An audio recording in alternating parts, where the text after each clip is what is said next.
وہ عورت روز اس نوجوان کو دیکھتی، لیکن وہ بغیر اس کی طرف دیکھے سر جھکائے اس کی گلی سے گزر جاتا تھا۔ دیکھنے میں وہ کسی مدرسے کا طالب علم لگتا تھا، لیکن اتنا خوبصورت تھا کہ وہ دیکھتے ہی اسے اپنا دل دے بیٹھی، اور اب وہ چاہتی تھی کہ کسی طرح سے اس پر نظر التفات ڈالے، لیکن وہ اپنی مستی میں مگن تھا اور سر جھکائے زیر لب کچھ پڑھتا ہوا روزانہ ایک مخصوص وقت پر وہاں سے گزرتا اور کبھی آنکھ اٹھا کر نہ دیکھتا تھا۔ اس عورت کو اب ضد سی ہو گئی تھی۔ وہ حیران تھی کہ کوئی ایسا نوجوان بھی ہو سکتا ہے جو اس کی طرف نہ دیکھے، اور اسے ایسا سوچنے کا حق بھی تھا۔ وہ اپنے علاقے کی سب سے امیر ترین اور خوبصورت ترین عورت تھی، خوبصورت اتنی کہ جب وہ باہر نکلتی تو لوگ اسے بے اختیار دیکھنے پر مجبور ہو جاتے تھے۔ اسے حیرت تھی کہ جس کی خوبصورتی کو دیکھنے کے لیے لوگ ترس رہے ہیں، وہ خود کسی کو پسند کرے اور وہ مائل نہ ہو، اس کی طرف دیکھنا گوارا نہ کرے۔ اپنی انا کی شکست اور خوبصورتی کی توہین پر وہ پاگل ہونے لگی تھی، اور کوئی ایسا منصوبہ سوچنے لگی جس سے وہ اس نوجوان کو حاصل کر سکے، اس کا غرور توڑ سکے، اپنا غلام بنا سکے۔ آخرکار شیطان نے اسے ایک ایسا طریقہ سمجھا دیا جس میں پھنس کر وہ نوجوان اس کی بات مانے بنا رہ نہیں سکتا۔ اگلے دن جب وہ نوجوان اس گلی سے گزر رہا تھا تو ایک عورت اس کے قریب آئی اور کہنے لگی کہ بیٹا، میری مالکن تمہیں بلا رہی ہے۔ نوجوان نے کہا، اماں جی، آپ کی مالکن کو مجھ سے بھلا کیا کام ہو سکتا ہے؟ اس عورت نے کہا کہ بیٹا، اس نے تم سے کوئی مسئلہ پوچھنا ہے، وہ مجبور ہے، خود باہر آ نہیں سکتی، اس لیے آپ کو بلایا ہے۔ نوجوان اس عورت کے ساتھ چلا گیا۔ اس کے وہم و گمان میں بھی نہیں تھا کہ جو عورت اسے بلا رہی ہے اس کا منصوبہ کیا ہے، وہ کیا چاہتی ہے۔ وہ تو اپنی فطرتی سادہ دلی کی وجہ سے اس کی مدد کرنے کے لیے اس کے گھر میں داخل ہو گیا۔ اس کے ذہن میں تھا کہ شاید کوئی بوڑھی عورت ہے جو اپنی کسی معذوری کی وجہ سے باہر آنے سے قاصر ہے۔ نوکرانی نے اسے ایک کمرے میں بٹھایا اور انتظار کرنے کا کہہ کر وہاں سے چلی گئی۔ تھوڑی سی دیر کے بعد کمرے میں وہی عورت داخل ہوئی۔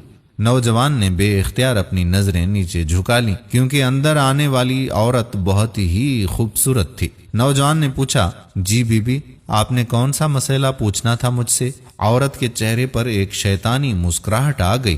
اس نے اپنے دل کا حال کھول کر اس کے سامنے رکھ دیا اور کہا کہ میری سب سے بڑی خواہش ہے کہ میں ایک دفعہ تمہیں حاصل کر لوں۔ نوجوان یہ بات سن کر کانپ گیا اور کہنے لگا، اللہ کی بندی، اللہ سے ڈرو، کیوں گناہ کی طرف مائل کر رہی ہو؟ اس نے عورت کو بہت سمجھایا، لیکن عورت پر تو شیطان کا غلبہ تھا۔ اس نے کہا کہ یا تو تم میری خواہش پوری کرو گے یا پھر میں شور مچاؤں گی کہ تم زبردستی میرے گھر میں داخل ہوئے ہو اور میری عزت پر حملہ کیا ہے۔ نوجوان بیچارہ یہ بات سن کر بہت ہی پریشان ہوا۔ اسے اپنی عزت کسی بھی طرح سے محفوظ نظر نہیں آ رہی تھی۔ اس کی بات مانتا تو گناہگار ہوتا، نہ مانتا تو لوگوں کی نظر میں برا بن جاتا۔ وہ علاقہ جہاں لوگ اس کی شرافت کی مثالیں دیا کرتے تھے، وہاں اس پر اس طرح کا الزام لگ جائے، یہ اسے گوارا نہیں تھا۔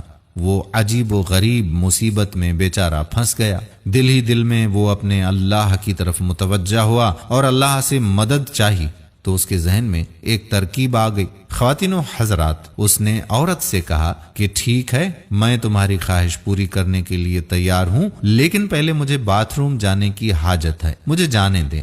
عورت نے اسے باتھ روم کا پتہ بتا دیا۔ اس نوجوان نے اندر جا کر کافی ساری غلاظت اپنے جسم پر مل لی اور باہر آ گیا۔ عورت اسے دیکھتے ہی چلا اٹھی، یہ تم نے کیا کیا ظالم؟ مجھ جیسی نفیس طبیعت والی کے سامنے اتنی گندی حالت میں آ گئے ہو، دفع ہو جاؤ، نکل جاؤ میرے گھر سے۔ نوجوان فوراً اس کے گھر سے نکل گیا اور قریب ہی کے نہر پر اپنے آپ کو اور اپنے کپڑوں کو اچھی طرح سے پاک کیا اور اللہ تعالیٰ کا شکر ادا کرتا ہوا واپس مدرسے چلا گیا۔ نماز ہوئی۔ نماز کے بعد جب سبق میں بیٹھا تو تھوڑی دیر کے بعد استاد نے کہا کہ آج تو بہت ہی پیاری خوشبو آ رہی ہے، کس طالب علم نے خوشبو لگائی ہے؟ وہ نوجوان سمجھ گیا کہ اس کے جسم سے ابھی بھی بدبو نہیں گئی اور استاد جی طنز کر رہے ہیں۔ وہ اپنے آپ میں سمٹ گیا، اس کی آنکھوں میں آنسو آ گئے۔ تھوڑی دیر کے بعد استاد جی نے پھر سے پوچھا کہ یہ خوشبو کس نے لگائی ہے، لیکن وہ خاموش رہا۔ آخر کار استاد نے سب کو ایک ایک کر کے بلایا اور خوشبو سونگنے لگے۔ اس نوجوان کی باری آئی تو وہ سر جھکائے استاد کے سامنے کھڑا ہو گیا۔ استاد نے اس کے کپڑوں کو سونگھا تو خوشبو اس کے کپڑوں سے آ رہی تھی۔ استاد نے کہا کہ تم بتا کیوں نہیں رہے تھے کہ یہ خوشبو تم نے لگائی ہے؟ نوجوان رو پڑا، کہنے لگا استاد جی اب اور شرمندہ نہ کریں، مجھے پتا ہے کہ میرے کپڑوں سے بدبو آ رہی ہے، لیکن میں مجبور تھا۔ اس نے وہ پورا واقعہ اپنے استاد جی کو سنا دیا۔ استاد نے کہا کہ میں تمہارا مذاق نہیں اڑا رہا بیٹے، اللہ کی قسم کھا کر کہتا ہوں کہ تمہارے کپڑوں سے واقعی ایسی خوشبو آ رہی ہے جو میں نے آج سے پہلے کبھی سونگھی ہی نہیں ہے، اور یقیناً یہ اللہ تعالیٰ کی طرف سے ہے کہ تم نے اپنے آپ کو گناہ سے بچانے کے لیے اپنے آپ کو گندگی لگانا پسند کر لیا، لیکن اللہ تعالیٰ نے اس گندگی کو ایک ایسی خوشبو میں بدل دیا ہے جو کہ اس دنیا کی لگتی ہی نہیں، یہ جنت کی خوشبو لگتی ہے۔ دوستو کہتے ہیں کہ اس نوجوان کے جسم سے وہ خوشبو ہمیشہ آتی رہی۔ دوستو یہ پرہیزگاری ہوتی ہے اور یہ اپنے آپ کو بچانے کا اجر و ثواب ہوتا ہے۔ اللہ تعالیٰ کے ہاں کون سی چیز اور کون سا ہمارا عمل پسند آ جائے اور اس کے صدقے میں اللہ تعالیٰ ہم پر مہربان ہو جائے، اس کا پتہ نہیں۔ تو دوستو تقوی اختیار کریں، پرہیزگاری اختیار کریں۔